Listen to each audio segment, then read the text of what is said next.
بسم اللہ الرحمن الرحیم۔ السلام علیکم۔ جب حضرت آدم علیہ السلام حابیل کی مصیبت میں بے قرار رہتے تھے، تب اللہ پاک نے حضرت جبریل علیہ السلام کو ان کی تسلی کے واسطے بھیجا۔ انہوں نے حضرت آدم علیہ السلام کو بحکم خدا بتایا کہ اللہ پاک انہیں ایک فرزند رشید عنایت کرے گا جس کی نسل سے پیغمبر پیدا ہوں گے۔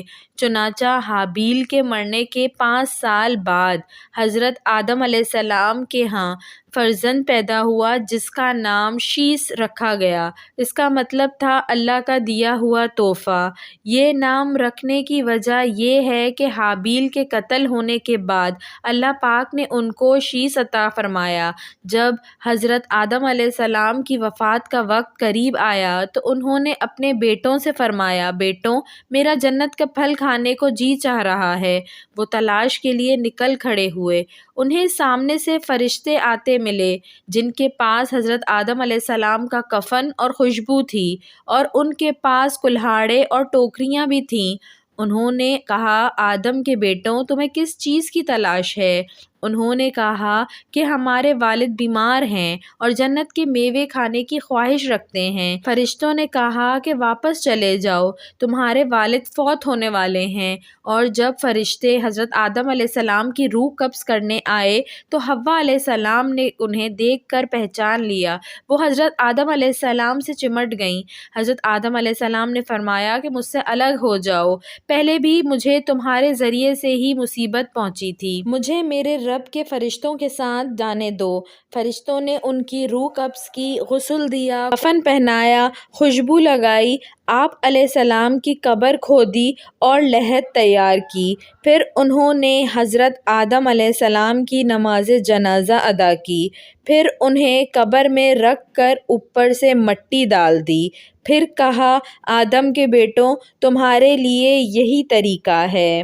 حضرت آدم علیہ السلام کہاں دفن ہوئے اس میں اختلاف ہے۔ مشہور ہے کہ انہیں ہندوستان کے پاس سری لنکا میں دفن کیا گیا۔ ایک قول یہ ہے کہ مکہ مکرمہ میں جبل ابن قبیس دفن کیا گیا۔ یہ بھی کہتے ہیں کہ حضرت نوح علیہ السلام نے طوفان کے موقع پر ان کی اور حضرت حوا علیہ السلام کی میتوں کو ایک تابوت میں ڈال کر کشتی میں رکھ لیا تھا اور پھر طوفان کے بعد انہیں بیت المقدس میں دفن کر دیا۔ حضرت آدم علیہ السلام نے اپنے بیٹوں کو وصیت کی کہ شیث علیہ السلام میرا قائم مقام رہے گا، تم سب اس کی فرمانبرداری کیجیو اور اس پر ایمان لائیو۔ سب نے اقرار کیا، اور پھر حضرت آدم علیہ السلام کی وفات کے بعد حضرت شیث علیہ السلام نے ان کے کام یعنی رشد و ہدایت اور تبلیغ کی ذمہ داری اٹھائی۔ حضرت شیث علیہ السلام کے زمانے میں بنی آدم علیہ السلام 2 قسم کے تھے، بعض وہ جو ان کی اتباعت کرتے تھے اور بعض قابیل کی اولاد کی تابعداری میں مشغول تھے۔ پھر حضرت شیث علیہ السلام کی نصیحت سے کچھ تو راہ راست پر آئے اور بعض بدستور نافرمانی میں قائم رہے۔